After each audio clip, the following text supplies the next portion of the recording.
லைஃப்பில் இந்த மாதிரி ஒரு பெயின்ஃபுல்லான ஒரு சுச்சுவேஷனை நான் ஃபேஸ் பண்ணதே கிடையாது. மனசு முழுக்க வலி வலி மட்டும்தான். இந்த சுற்றுப்பயணத்தில் என்னென்ன மக்கள் பார்க்க வராங்க, அதுக்கு ஒரே ஒரு காரணம் தான், அவங்க என் மேலே வச்சிருக்கிற அன்பும் பாசம். அந்த அன்புக்கும் பாசத்துக்கும் நான் எப்பவும் கடமைப்பட்டிருக்கிறேன்.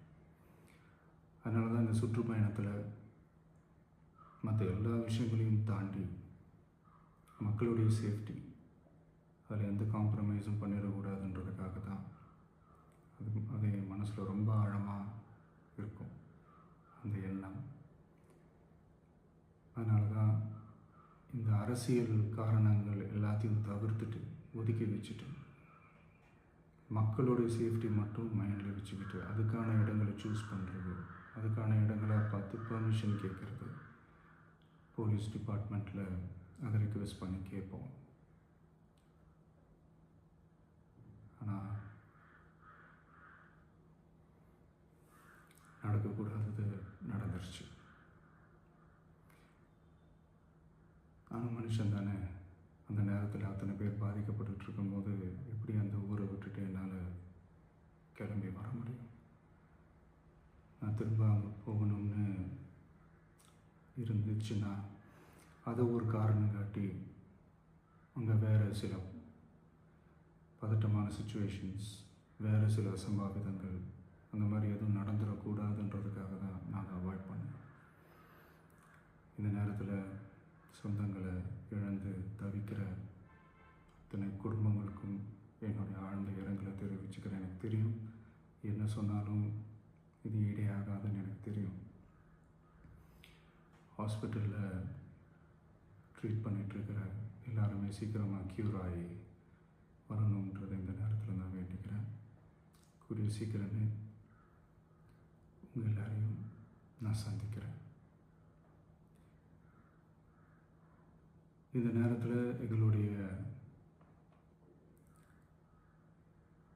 வலிகளை, எங்களுடைய நிலைமையை புரிஞ்சுக்கிட்டு எங்களுக்காக பேசின அரசியல் கட்சிகளை சார்ந்த நண்பர்கள், தலைவர்கள் அனைவருக்கும் என்னுடைய நன்றியை தெரிவிச்சுக்கிறேன்.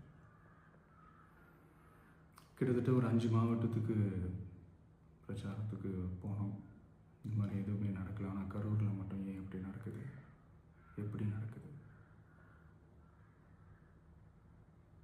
மக்களுக்கு எல்லா உண்மையும் தெரியும்.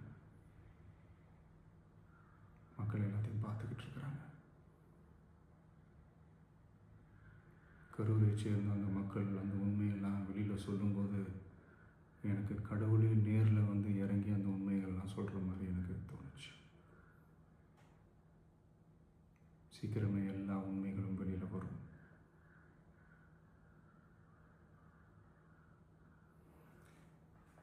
எங்களுக்கு தரப்பட்ட இடத்துல நாங்கள் போய் அந்த அந்த ஸ்பாட்டில் நின்று நாங்கள் பேசிட்டு வந்தோம். அதை தாண்டி எந்த தவறும் எங்கள் சைடில் நாங்கள் எதுவுமே செய்யலை. பட் இருந்தாலும் எங்கள் கட்சியை சேர்ந்த நிர்வாகிகள், தோழர்கள் மேலே எஃப்ஐஆர், அது மட்டும் இல்லை சோஷியல் மீடியாவை சேர்ந்த நண்பர்கள், தோழர்கள் அவங்க மேலே எஃப்ஐஆர்லாம் போட்டு இப்போ பிடிச்சிக்கிட்டு இருக்கிறாங்க.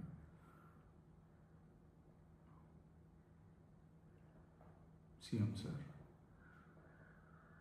உங்களுக்கு ஏதாவது இந்த பழி வாங்கணும் அப்படின்ற எண்ணம் ஏதாவது இருந்துச்சுன்னா என்ன வேணாலும் பண்ணுங்க.